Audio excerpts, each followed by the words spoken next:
Hey, and welcome back again to my YouTube channel. Today, I have a special video for you guys. Is Early Nightingale. Today, he's gonna teach us some wisdom today. So, please go get your coffee, tea, milk, and sit back, relax, and enjoy this beautiful message.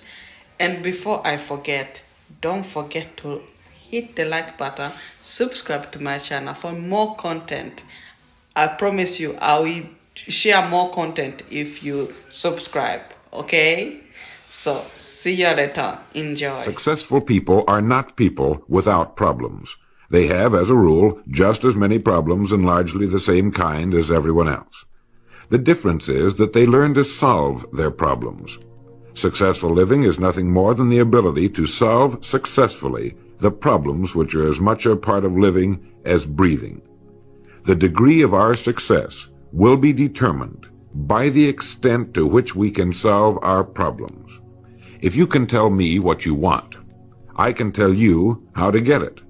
The problem with the great majority of individuals is not with their ability to achieve their goals in life, but rather with the failure to understand two factors vital to successful living. The first is to make the decision as to what it is we want enough to give it most of our attention until it's been achieved, and to clearly define it. And the second is to fully understand that we have the ability to achieve this goal or we wouldn't want it in the first place. The next vital rule to successful living is to understand that our success is won or lost by our ability to serve others. We are interdependent, and it's just as impossible to succeed without serving others as it would be to live in our modern world without others serving us. Our rewards in life will and must always be in exact proportion to our service. It is the misunderstanding of this single law which, in my mind, is responsible for fully 90% of the frustration and discontent we see around us. Now, a lot of people don't like this law, if they're even aware of it, but not liking a law does nothing to change it. The basic laws of nature and economics are unchanging. If we're out of step with them, we are, as Thomas Huxley put it, checkmated, without haste, but without remorse. But to those who know and work with the laws, he said, they are paid with the overflowing sort of generosity with which the strong delight in strength. If a person doesn't like his income, all he has to do is take a good long look at his service. Look where you will find this law in undeviating operation. Our rewards will always be in exact proportion to our service.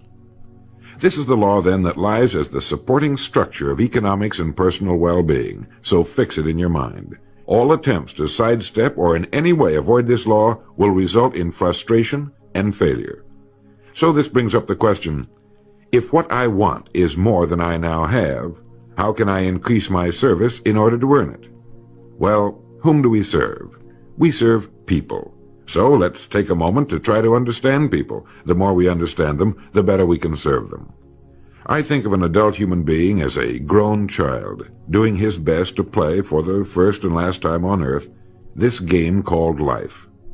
The extent to which he learns the rules of this mighty game will determine his success. But right here we run into an historic and exasperating fact. People down through the centuries have, with the most amazing consistency, divided themselves into two groups. One group contains about 5% of any given population. The other group contains the remaining 95%. Neither of these two groups is any better than the other. But one thing separates them. The big group, the one containing about 95% of the people, never seems to get the word, while the smaller group, the 5%, does.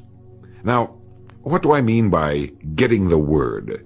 I mean about 95% of the people never quite understand, emotionally or intellectually, that we as individuals control, to an altogether unsuspected extent, our lives here on earth. That each one of us is the architect of the structure fashioned by our years. You see, all of us want the same things, but only about 5% figures out how to get them. Within each of us burn two unquenchable ambitions: to serve importantly and to gain financial independence.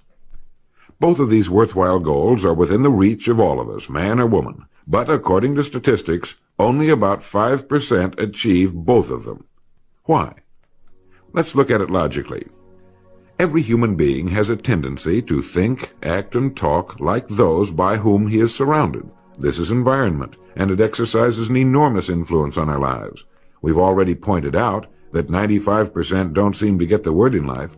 Then it follows that in the case of any given individual, the odds are 95 to 5 that he is surrounded by the larger group.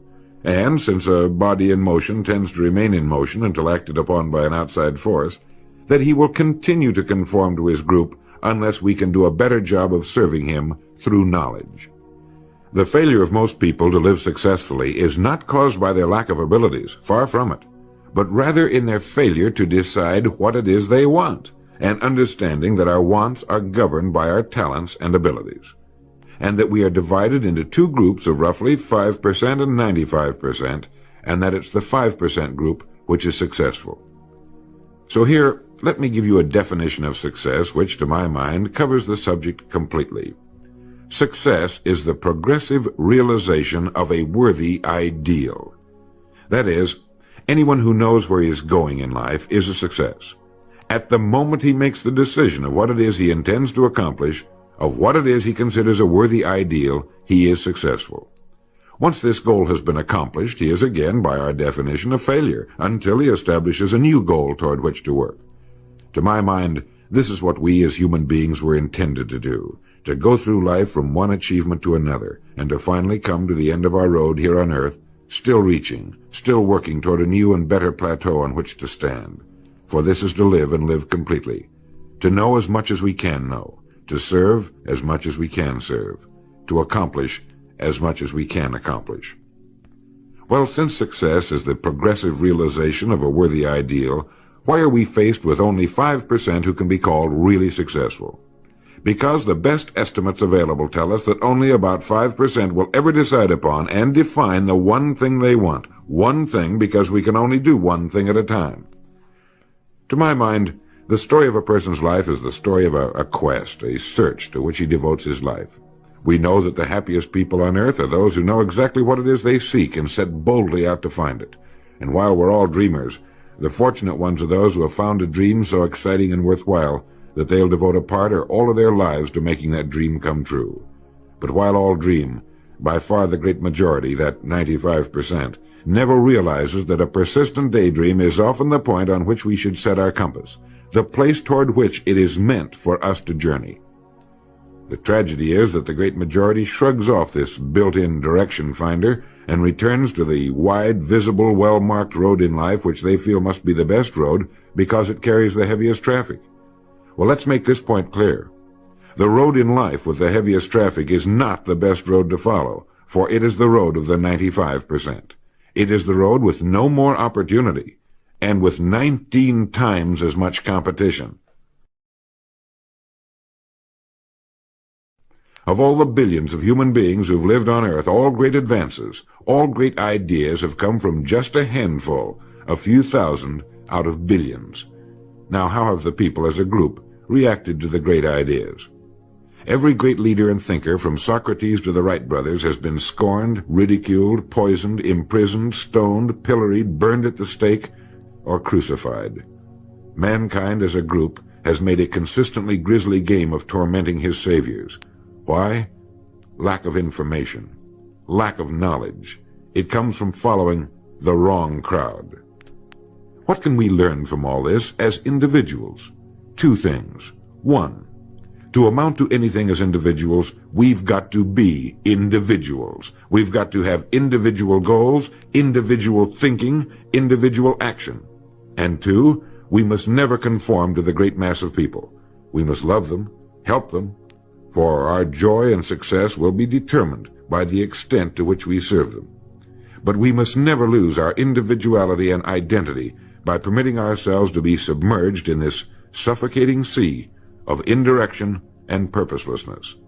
There's nothing wrong with emulation. In fact, it's a good idea, so long as we emulate a person who represents that which we wish to become, but never the crowd, never the 95%. We are what we think about. Our minds, our thinking, controls our destinies here on earth to a degree totally unsuspected by the great majority of people. When you think about it a moment, it becomes so obvious, so clear and simple. Well then, if we become what we think about, and if we can control our minds, we can pretty well tell our own future. And that's the point I want to make. That's what I meant when I said earlier that each one of us is the architect of the structure fashioned by our years. This means that if we're confused about what we wish to become or accomplish, our lives, our environment will mirror that confusion. It also means that if we know what it is we seek, that it must be accomplished. Barring an act of God or a catastrophe over which we have no control, we as individuals can call our own shots for the rest of our lives. We can know what it means to go through life from one success to another, to play life according to the rules and reap the rewards. We can know what it means to have peace of mind and live calm, cheerful, successful lives. You are at this moment the sum total of your thoughts to this point, for there is nothing else you can be. And 5 years from now, you can be and have anything you set your entire mind and heart upon. Succeeding in life has always been a matter of doing that which the great majority does not do. Now let's keep this in mind as we get into this business of goals. It isn't that I want to make an invidious comparison between the 5% and the 95%, not at all. That's just the way it is. And if we don't recognize it, it will be to our cost. At the beginning of this record, I made the statement, if you can tell me what you want, I can tell you how to get it. You see, the trick is not in achieving our goals, it is in establishing them. A ship would never leave a harbor if it did not have a destination. An industrial plant would never open its gates if it did not have a product or a purpose. Football would not be played without goalposts, nor would baseball without a home plate. Every business operates for a purpose. Every game has a reason. Getting back to the analogy of our ship, if you were to climb to the navigation bridge and ask the captain the name and location of his next port of call, he would tell you immediately. There's not the slightest doubt in his mind. Can you tell anyone your destination just as quickly and in one sentence? The captain of the ship knows that he can arrive at only one port at a time.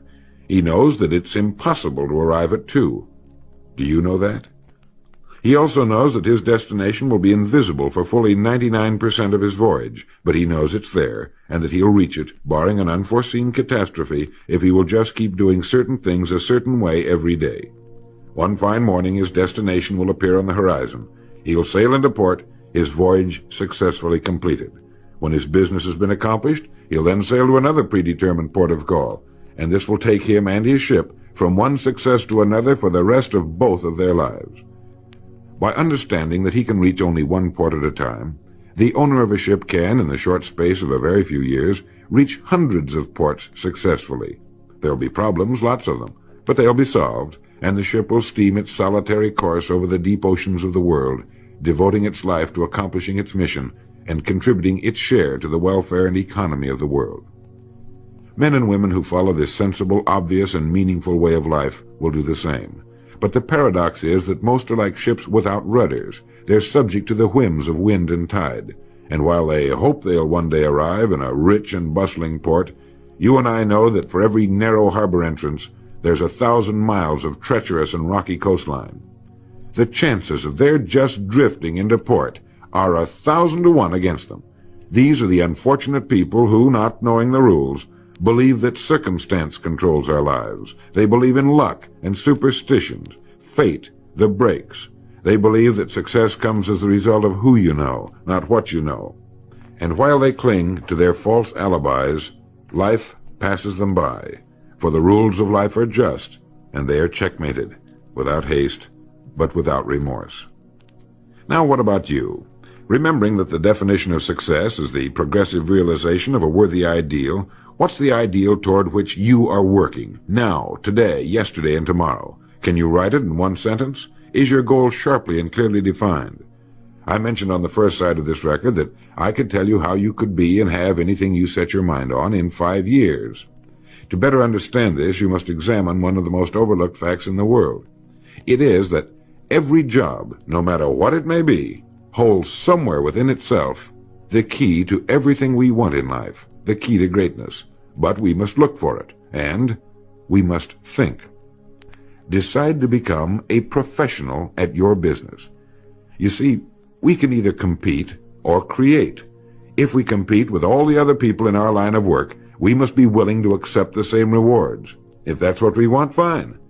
But if we want to become professionals at what we do, then we must create. And when we begin to do this, there's no limit to that which we can achieve. We hear a lot these days about a word called security. Everyone wants security, but not 1 in 10 can tell you what it is.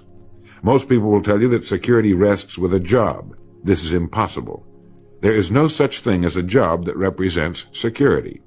Anyone with a job can lose it for any one of 1,000 reasons at any time. There is only one place on earth you can find security, and if it isn't there, it isn't anywhere. It's inside of a person, never outside. If a man has security inside, where it belongs, his wife and children can feel it when he sits down to eat with them, and they're warmed by it. If a man has security inside where it belongs, you can see it walking down the street, and you can feel it when he enters a room. That's security, and you can't take it away from him. You can take away his money, his home, everything but a wife who's willing to start over, and most of them are, and drop him anywhere in the country. Go back in a year, and he'll be doing just as well as when you found him the first time. You can't keep a good man down, no matter what you do to him. Like cream on milk. You can shake it all day, but just set it down for a while, and it'll bounce right to the top again. This man or this woman has security, where it belongs. And do you know where it comes from? It comes from doing what we do for a living surpassingly well. It comes from being a pro in a world of amateurs.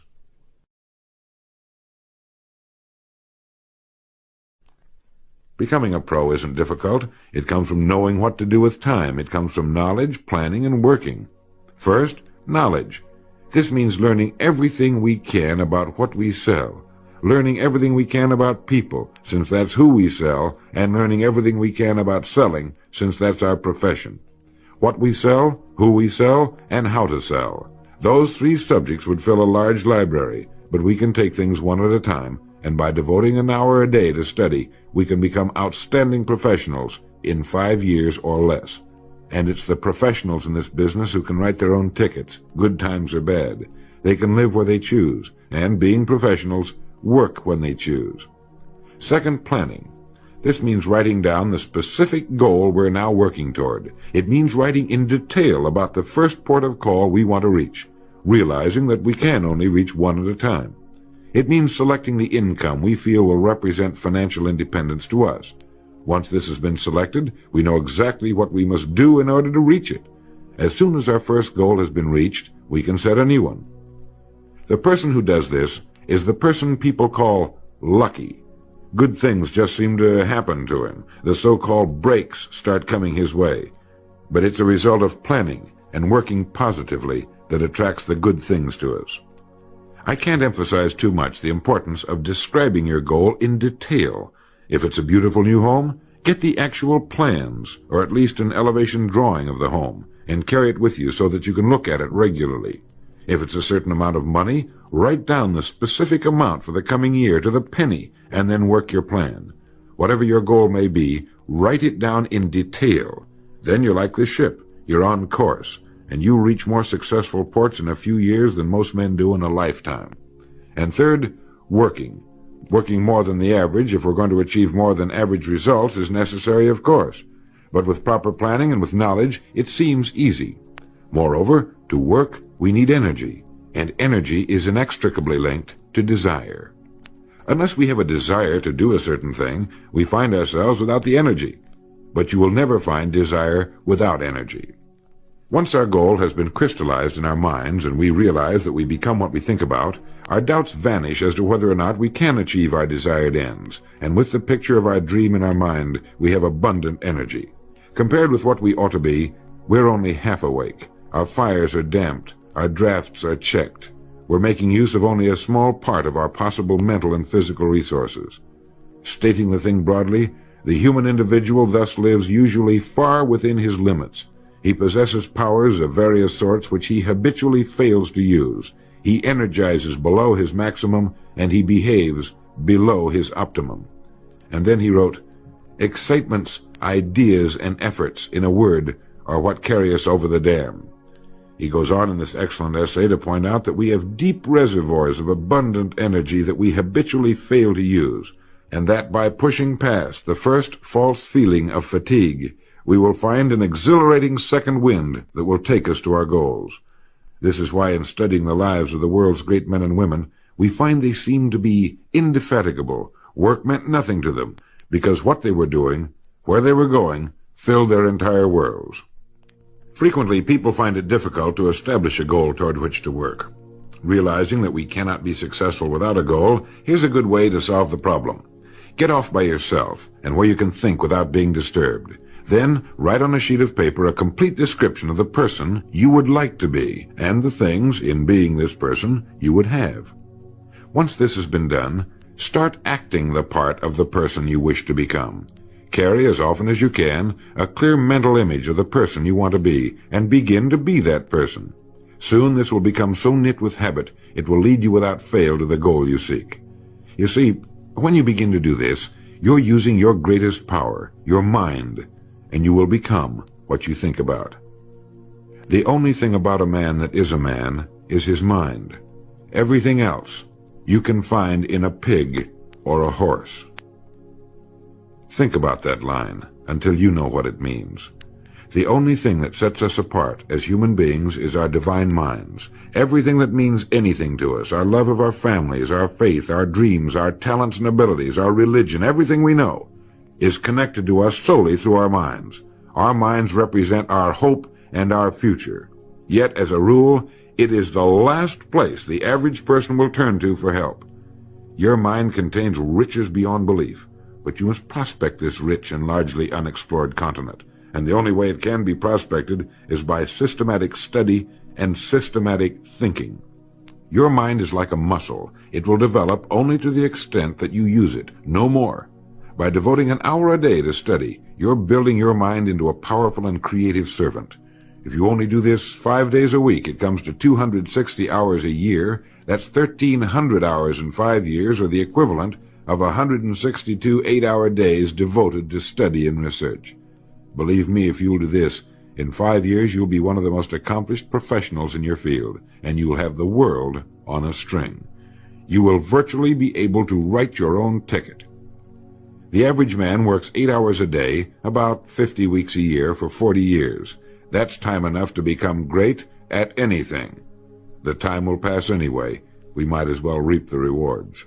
So now, let's sum up and reduce the whole thing to a workable formula, a set of rules for this game of life that cannot fail to take us to where we wish to go. The first and most important thing to remember is the rule that controls our life. We become literally what we think about. This means that we must establish a worthwhile goal toward which to work, a goal that will occupy our minds most of the time. This goal should be written out or illustrated. We should look at it and restate our purpose every morning, every night, and as many times during the day as we can. We must fully understand, emotionally as well as intellectually, that whatever it is we set our heart upon will become real in our lives. We must also remember the law that lies as the basic foundation for all economics and personal well-being as well. Our rewards will be in exact proportion to our service, and if we want to get into the top 5% of the people, we must often cut ourselves away from the effects of our environment and become individuals with individual goals, individual thinking, individual actions. We must realize that our daily work contains more opportunities than we could develop in a lifetime, and that our job contains within itself the key to greatness, the road to everything we could possibly want in life for ourselves and our families. We must realize, too, that security can be found in one place only, inside of us. If it isn't there, it isn't anywhere. And the only road to security lies in doing what we do for a living surpassingly well. And lastly, that we must become professionals at what we do, and that becoming a pro involves knowledge, planning, and working. Knowledge of what we sell, who we sell, and selling. Planning by establishing the goal, which automatically establishes our work pattern. The great salesman is like the great golfer. It looks easy the way he does it, because it is easy the way he does it. But it took time, dedication, and work in its accomplishment. Is it worth it? You bet it is. P.G. Hamilton once wrote, "Let's be different. A strong life is like that of a ship of war, which has its own place in the fleet and can share in its strength and discipline, but can also go forth alone to the solitude of the infinite sea. We ought to belong to society, to have our place in it, and yet be capable of a complete individual existence outside of it. And remember the strangest secret, will you? You are now, and you will become, what you think about.